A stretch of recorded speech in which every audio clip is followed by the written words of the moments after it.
स्वराज्य तर निर्माण झालं, आता त्या स्वराज्याचं साम्राज्यात रूपांतर करायचं तर त्याची घडी नीट बसवली पाहिजे.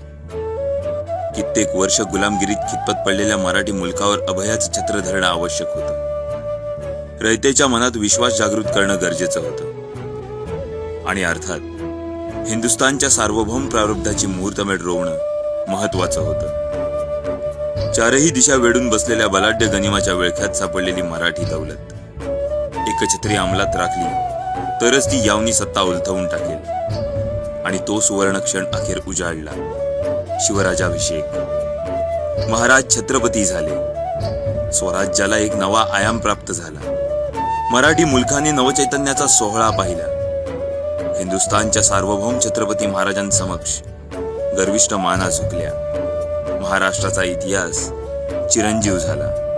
मराठी मातीच्या कणाकणात स्वातंत्र्याचं स्फुल्लिंग जागलं. हिंदुस्थानचा भाग्योदय झाला. शिवराज्याभिषेक सोहळ्याच्या अगणित शुभेच्छा.